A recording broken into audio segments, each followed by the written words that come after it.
नमस्कार, social media special bulletin देख रहे हैं आप और मैं हूं आपके साथ प्रभात पांडे। इस बुलेटिन में हम आपको दिखाते हैं देश और दुनिया की तमाम बड़ी खबरें और करते हैं उनका सटीक एनालिसिस। तो कौन सी आज की खबर, डालेंगे एक नजर। सबसे पहले बात करेंगे ऑपरेशन सिंदूर पर संसद में जमकर हंगामा हुआ है।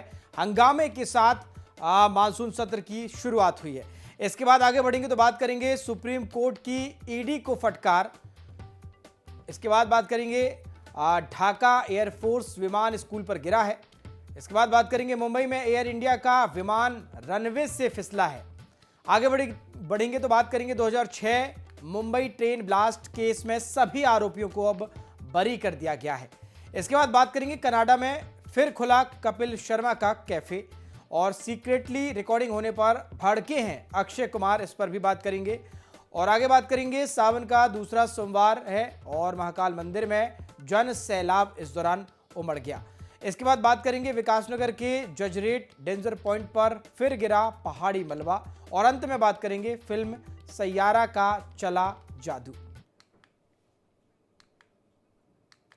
तो देखिए आगे बढ़ेंगे और पहली खबर है संसद मानसून सत्र से जुड़ी हुई। संसद मानसून सत्र के पहले दिन ऑपरेशन सिंदूर पर लोकसभा और राज्यसभा में जमकर हंगामा हुआ। विपक्ष ने दोनों सदनों में पहलगाम हमला और ऑपरेशन सिंदूर पर चर्चा की मांग करते हुए नारेबाजी की। राज्यसभा में कांग्रेस अध्यक्ष मल्लिकार्जुन खड़गे ने कहा कि पहलगाम हमले के आतंकी अब तक पकड़े नहीं गए, मारे भी नहीं गए।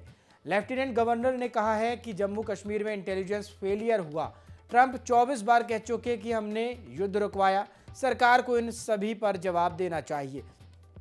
वहीं इस दौरान केंद्रीय मंत्री जेपी नड्डा ने कहा है कि देश में ऐसा संदेश नहीं जाना चाहिए कि सरकार पहलगाम और ऑपरेशन सिंदूर पर चर्चा नहीं करना चाहती। हम चर्चा करेंगे और हर तरीके से करेंगे। ऑपरेशन सिंदूर के सभी पॉइंट्स को देश के सामने रखा जाएगा। इससे पहले लोकसभा स्पीकर ओम बिरला ने कहा कि ऑपरेशन सिंदूर पर प्रश्नकाल के बाद चर्चा करेंगे, सरकार हर सवाल का जवाब देगी। ये तरीका उचित नहीं है, पहले ही दिन ये आचरण सही नहीं है, हमें मिथक तोड़ना चाहिए।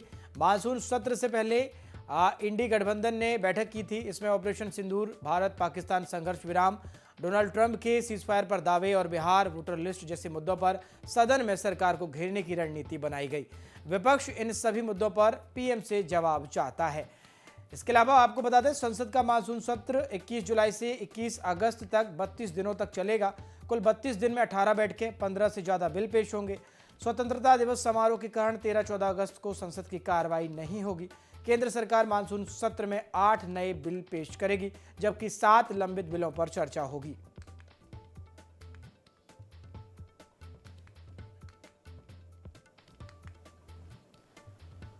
तो देखिए मानसून सत्र की शुरुआत हो गई है और ये जैसा कि आसार था कि ये शुरुआत जो है हंगामे के साथ होगी, ठीक वैसा ही हुआ।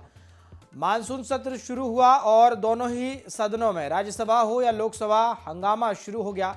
विपक्ष ने कई मुद्दों पर सरकार को घेरने की कोशिश की है, लेकिन बड़े जो मुद्दे हैं वो रहे हैं ऑपरेशन सिंदूर, डोनाल्ड ट्रंप के सीजफायर के दावे और इसके अलावा भी तमाम चीज़ों पर चर्चा हुई है। जिस तरह से भारत पाकिस्तान संघर्ष विराम हुआ, इन तमाम मुद्दों को लेकर लगातार विपक्ष जो है सरकार को घेरने की कोशिश करता हुआ नजर आया। लेकिन सरकार ने कहा है कि हम सभी मुद्दों पर बातचीत को तैयार हैं और हर तरीके से हर तरह का जवाब हम सरकार को देंगे। और लगातार इसी पर खूब घमासान भी हुआ है। और आपको बता दें करीब 32 दिनों तक, आने वाले दिनों में ये मानसून सत्र चलने वाला है।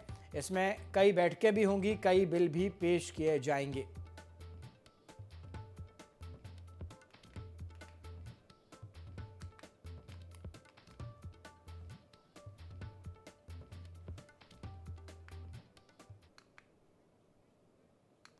आगे बढ़ेंगे। सुप्रीम कोर्ट ने सोमवार को प्रवर्तन निदेशालय ईडी को फटकार लगाते हुए कहा कि राजनीतिक लड़ाइयां चुनाव में लड़ी जानी चाहिए, जांच एजेंसियों के जरिए नहीं।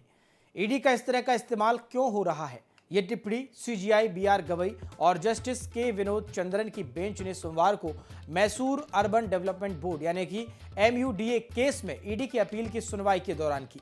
सीजीआई ने कहा कि हमारा मुंह मत खुलवाइए, नहीं तो हम ईडी के बारे में कठोर टिप्पणियां करने के लिए मजबूर हो जाएंगे। उन्होंने कहा कि मेरे पास महाराष्ट्र का अच्छा खासा अनुभव है और आप देश भर में इस हिंसा को मत फैलाइए। दरअसल ईडी ने कर्नाटक के मुख्यमंत्री सिद्धरामैया की पत्नी बीएम पार्वती को एमयूडीए केस में समन भेजा था। कर्नाटक हाईकोर्ट ने मार्च में यह समन रद्द कर दिया था। ईडी ने इसे सुप्रीम कोर्ट में चुनौती दी थी। सुप्रीम कोर्ट ने आखिरी में ईडी की अपील खारिज कर दी है।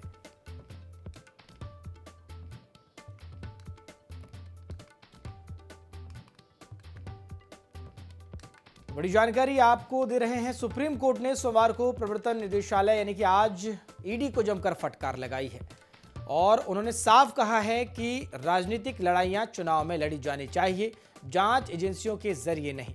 ईडी का इस तरह इस्तेमाल क्यों हो रहा है, ये टिप्पणी सीजीआई बीआर गवई और जस्टिस के विनोद चंद्रन की बेंच ने सोमवार को मैसूर अर्बन डेवलपमेंट बोर्ड की अपील की सुनवाई के दौरान कही है। सीजीआई ने तल्ख टिप्पणी की है। उन्होंने ये भी कहा कि हमारा मुंह मत खुलवाइए, नहीं तो हम ईडी के बारे में कठोर टिप्पणियां करने के लिए मजबूर हो जाएंगे। उन्होंने कहा कि मेरे पास महाराष्ट्र का कुछ अनुभव है, आप देश भर में हिंसा को मत फैलाइए। दरअसल ईडी ने कर्नाटक के मुख्यमंत्री सिद्धरामैया की पत्नी बीएम पार्वती को एमयूडीए केस में समन भेजा था। कर्नाटक हाईकोर्ट ने मार्च में यह समन रद्द कर दिया था, जिसके बाद ईडी ने सुप्रीम कोर्ट में इस समन को चुनौती दी थी। सुप्रीम कोर्ट ने आखिरी में ईडी की अपील को अब खारिज कर दिया है।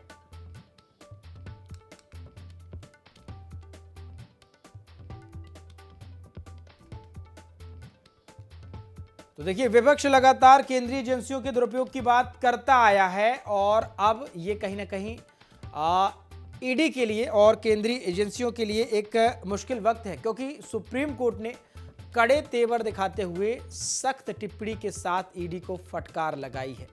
कर्नाटक का ये पूरा मामला था जिस पर ईडी को फटकार लगी है।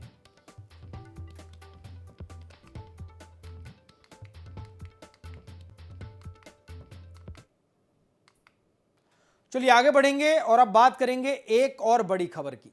मुंबई हाईकोर्ट ने 2006 में हुए चर्चित लोकल ट्रेन सीरियल ब्लास्ट मामले में सोमवार को बड़ा फैसला सुनाते हुए सभी 12 आरोपियों को बरी कर दिया।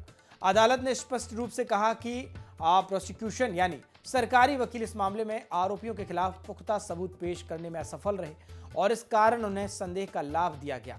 इस केस में 11 जुलाई 2006 को मुंबई की 7 लोकल ट्रेनों में मात्र 11 मिनट के अंतराल में सिलसिलेवार विस्फोट हुए थे, जिनमें 189 लोग मारे गए थे और 824 लोग गंभीर रूप से घायल हो गए थे।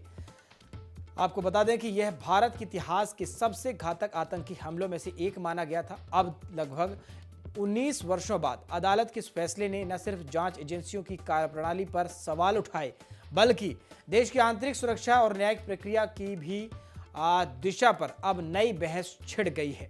यह धमाके मुंबई की पश्चिम रेलवे लाइन पर चलने वाली लोकल ट्रेनों के फर्स्ट क्लास डिब्बों में किए गए थे। बम प्रेशर कुकर में RDX, ammonium nitrate, fuel oil और कीलों के साथ भरकर टाइमर से सेट किए गए थे और हमले के स्थान थे खार, बांद्रा, माहिम, जोगेश्वरी, बोरीवली, माटुंगा, मीरा और भयंदर। इन धमाकों का समय करीब 6:24 शाम और 6:35 तक था। इसी के बीच ये धमाके हुए और सब कुछ सिर्फ 11 मिनट में घटित हुआ। हमले के तरीके, बम का निर्माण और ट्रेनिंग सब कुछ पूर्व नियोजित और सुनियोजित था।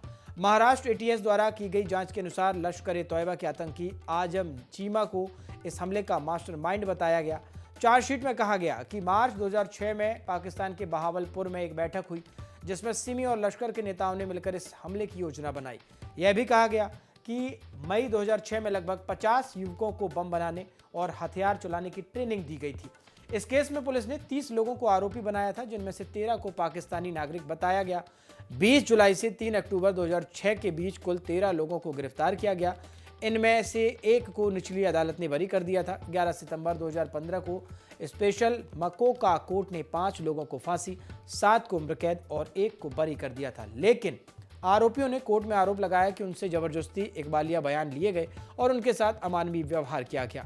प्रोसिक्यूशन इस बात को साबित करने में पूरी तरह असफल रहा कि इन आरोपियों का इन हमलों से कोई सीधा संबंध था। संदेह का लाभ देते हुए अब सभी को बरी कर दिया गया है।